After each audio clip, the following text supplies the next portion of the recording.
তারেক রহমানের অনুপস্থিতিতে এটা আরো দেশ একদম অলরেডি কিন্তু ক্যান্সার ধরে গেছে দলের মাঝখানে।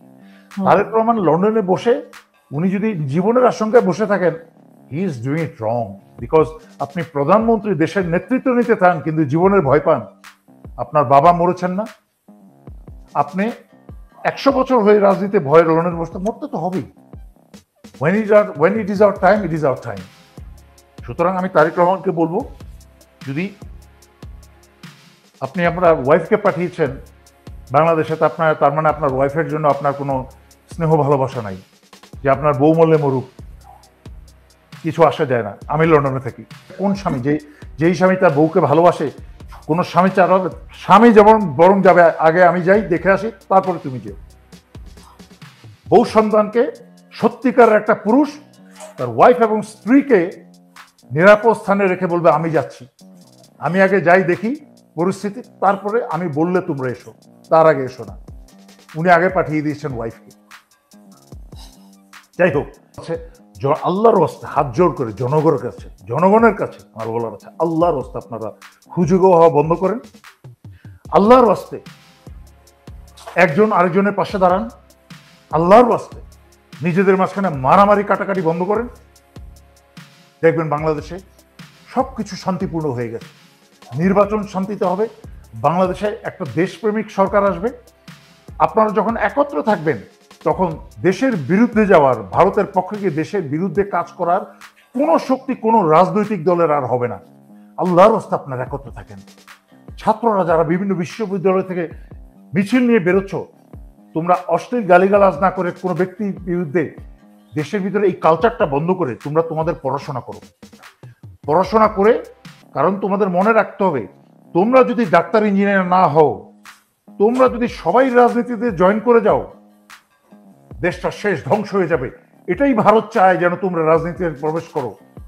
তোমরা যারা রাজনীতি তোমাদের মনে রেখো, রাজনীতি কিন্তু তোমাদের প্রফেশন না। রাজনীতি হচ্ছে তোমাদের একটা সার্ভিস দেশের জন্য। এই সার্ভিস থেকে তোমরা পয়সা আশা করতে পারো না। এই সার্ভিসের পাশাপাশি তোমাদের নিজস্ব আরেকটা প্রফেশন থাকতে পারে। তুমি ডাক্তার হতে পারো, তুমি ইঞ্জিনিয়ার হতে পারো, তুমি যে কোনো কিছু হতে পারো প্রফেশন, সেটা দিয়ে পয়সা উপার্জন করো। তুমি তোমার ডাক্তারের চেম্বার্সে যাও, তোমার একটা অফিস থাকুক, কাজ করো। তার মাঝে মাঝে তুমি এমপি হও, মিনিস্টার হও। যখন তুমি একটা সরকারি পদ পাবে তখন তুমি সেটা সার্ভিস এবং প্রফেশন হতে পারে, বেতন যা পাও। কিন্তু তোমরা যারা আজকে মনে করেছো যে কোনো রাজনৈতিক দলে অংশগ্রহণ করলাম আর জীবনে প্রতিষ্ঠিত হয়ে গেলাম, রাস্তার পোকামাকড় হয়ে মরবে। তোমার সন্তান স্ত্রীরা রাস্তার পোকামাকড় হয়ে মরবে, জীবনে কিচ্ছু করতে পারবে না।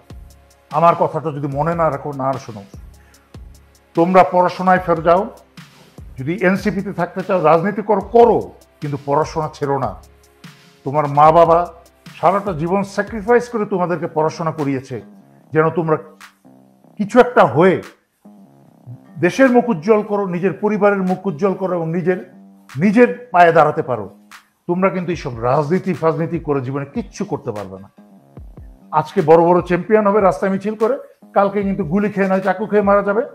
আর নয়তো দেখবে তোমাকে ছেড়ে সবাই নেতা নেত্রী হয়ে গেছে, মন্ত্রী মিনিস্টার, তোমাকে কেউ দেখে নাই। তখন তুমি পড়াশোনাও করো নাই, অশিক্ষিত, বেকার, জীবনে কিচ্ছু কাজে আসবে না।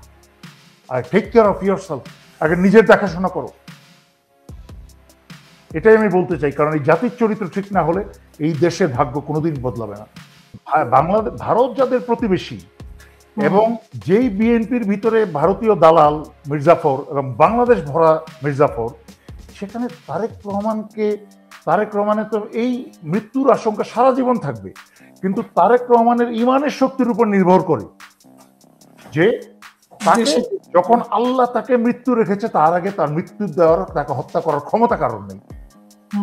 কারণ আল্লাহ ছোলা, আমি ইসলামিক রেফারেন্স টালতে চাই না, তাও বলছি যে আল্লাহ বহু সূরায়, বিশেষ করে সূরা বাকারাতে যুদ্ধের উদাহরণ দিতে গিয়ে, যারা যুদ্ধে ভয় পেয়ে অজুহাত টেনে যে যুদ্ধে গেলে নবীজির সাথে, আমাদের হযরত মুহাম্মদ সাল্লাল্লাহু আলাইহি ওয়াসাল্লামের সাথে যুদ্ধে গেলে তাদের জীবনের ক্ষতি হতে পারে, মরে যেতে পারে, এবং যারা যুদ্ধের সময় ফেরার সময় যারা হাসতো, আহতদেরকে দেখে বলতো যে তোমরা যদি আমাদের কথা শুনতা, যুদ্ধে না যেতে, তাহলে আহত হইতা না।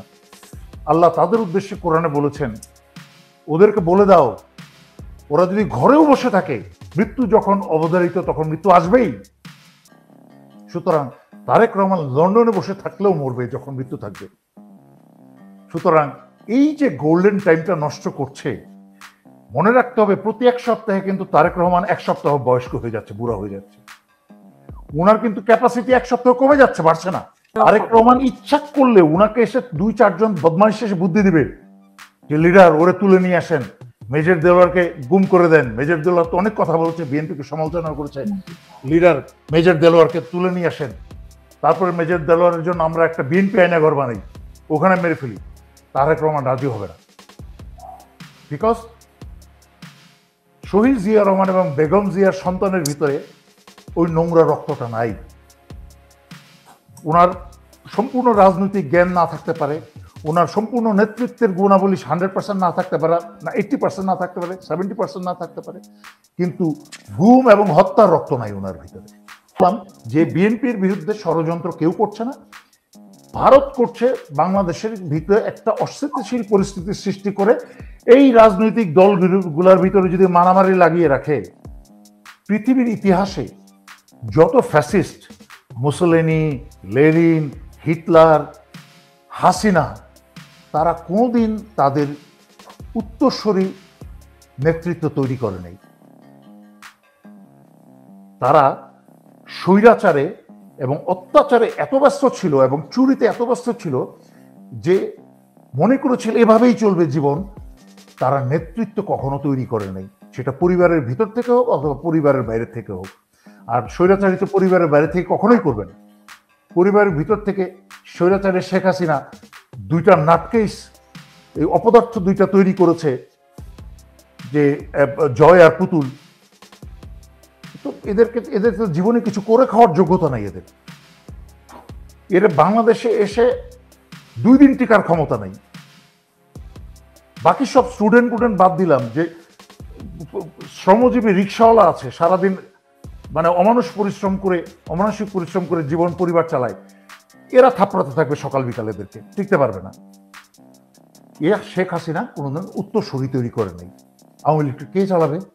এই আওয়ামী লীগের বাকি চোরা পোড়া মাতলান খুনি সন্ত্রাসী এরা দল চালাতে পারবে, নেতৃত্ব দিতে পারবে? হাসিনার মতো সন্ত্রাসী হতে হলে, হাসিনার মতো একটা সন্ত্রাসী কিন্তু প্রতিদিন জন্মায় না, প্রতি বছর জন্মায় না।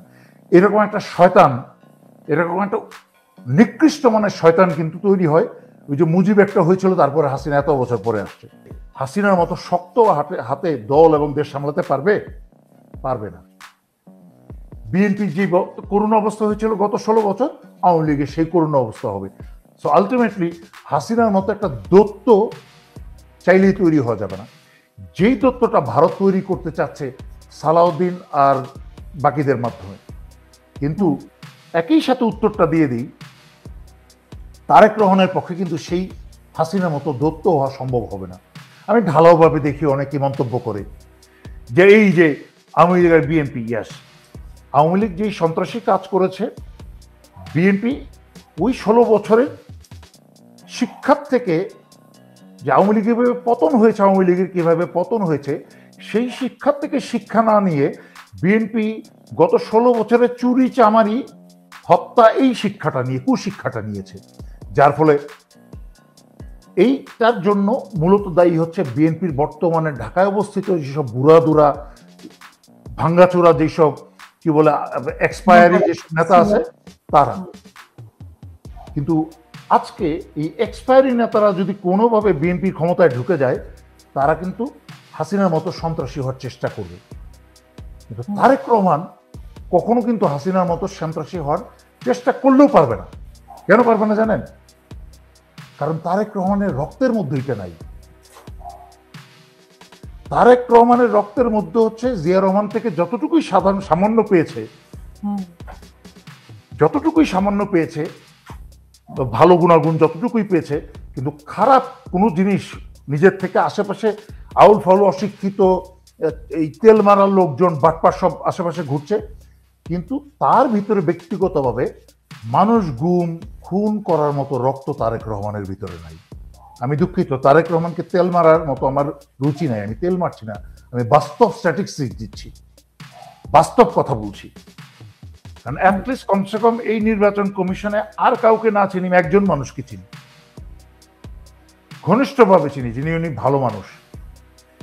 আমাদের brigadier general Fazal 18 BMA long কোর্সের সোর্ড অব অনার।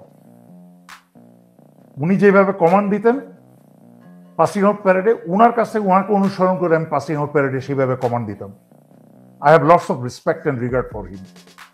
কিন্তু উনার মতো একজন ভালো মানুষ আছে। যখন ওই কি বলে ইসকন, তারপরে এইসব ভারতীয় কোনো বিজেপি টাইপ মার্কা নিতে যায় ওই নির্বাচন কমিশনের কাছে, তখন আমি ওনাদের কাছে রিকোয়েস্ট পাঠাই, স্যার কি হচ্ছে এইগুলা দেখেন স্যার। এবং আমার সম্পূর্ণ বিশ্বাস ওনারা সদা সর্বত্র দেশের জনগণের স্বার্থ সবার আগে দেখবেন।